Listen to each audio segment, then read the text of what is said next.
Hey everybody, and welcome back to a new video. In this one, we're going to explore some fun things to do in the very touristy and beautiful Stockholm Old Town, also known as Gamla Stan in Swedish. There's a ton of really fun things to do here, and in my opinion, it's one of the most beautiful and unique parts of Stockholm. It dates back all the way to the 13th century. There's a ton of history in these buildings all around you, and I love going down here, walking around, taking in all the beauty, and in this video, I'll show you some of my favorite spots.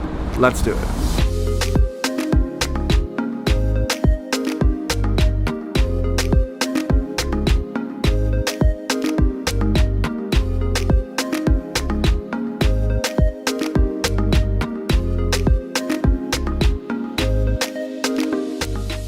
One thing that a lot of people miss on is that the Old Town is home to one of the best burger places in all of Sweden. According to the Burger Dudes, Barrel's Burger in Gamla Stan was ranked 3rd on their list of top 100 burgers in all of Sweden. It's also one of my personal favorite burgers as well. So let's go check them out and see if they live up to the hype.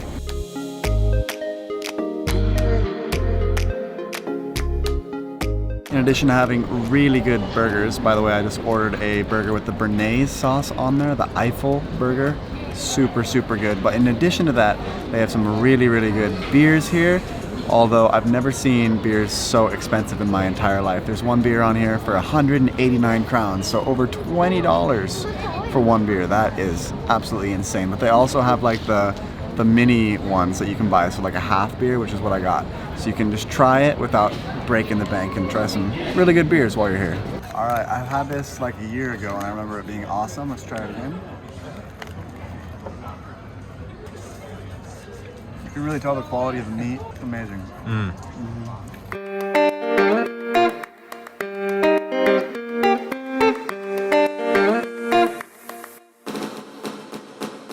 Here we are in the most famous square in Gamla Stan, Stortorget. It's famous because this is where the Swedish bloodbath took place, which I made an entire video about. Basically, just to give you guys a quick summary, several hundred years ago when this took place, there was a lot of political strife. There was basically the royalty that was loyal to the Danish crown that was ruling over Sweden, and those that wanted Sweden to be independent. And basically all the people, all the royalty that wanted Sweden to be independent was rounded up in this square and killed in the Stockholm bloodbath. So that's why this is very historically significant. But nowadays it's basically just some beautiful buildings in the old town that tourists love to come and take photos in front of.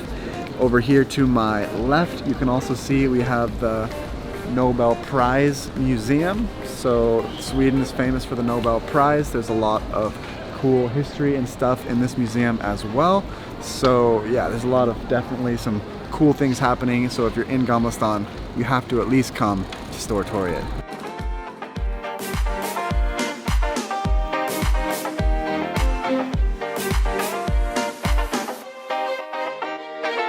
So here we are in front of a cafe that was from 1785 behind us, and right across the street there's a Burger King.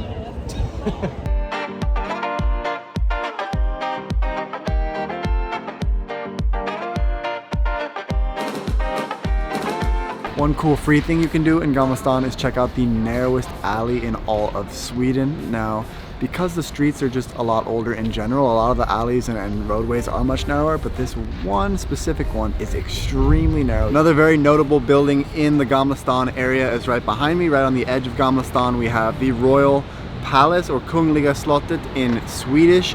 Now this has stood since the mid 1700s. Before that, there was a castle called Tre Kronor, which I personally felt like it looked a little bit more cool, a little bit more with like the towers, like a Disney castle sort of thing, but it burned down. And they actually executed the fire marshal because he was not paying attention that night that it burned down, and he was making some soldiers run some errands for him.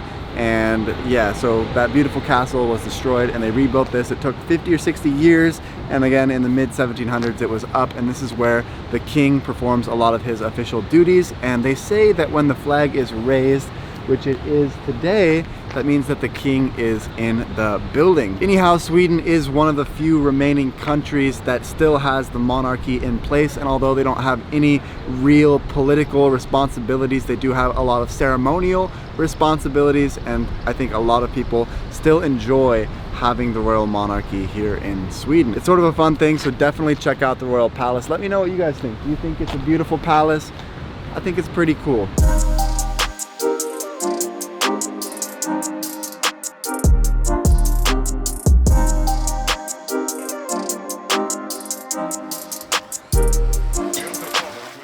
Stockholm Old Town isn't really known for nightlife quite as much as some other parts in Stockholm, but right behind me is where, if you do want to find some nightlife, Mr. French, they make great drinks and it can get pretty crowded and popular here. There's usually a line outside and it can be definitely a fun place to hang out at nighttime. They also have great food. We just had a meal there. So I would definitely recommend, if you're looking to go out, Mr. French can be a cool place in Gamla Stan. So of course this Gamla Stan video would not be complete without some Fika. So I'm gonna go to a Fika place that I've never tried before. I asked you guys on Instagram and this one came up several times, under Kastajen. So we're gonna go see how it is, give it a review. I've done many Fika videos before and talked about other ones in Gamla Stan. So we thought we'd try something new today.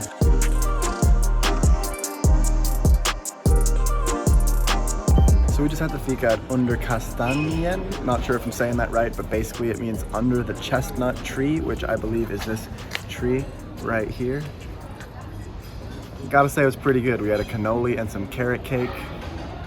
I enjoyed it. All right guys, that's the vid. If you enjoyed hearing about Gamla Stan, let me know by smashing that like button and subscribing to the channel. If you want more videos about different areas around Stockholm, let me know down in the comment section below. Would be happy to make those for you. This was a lot of fun. Thanks for watching. See you in the next one.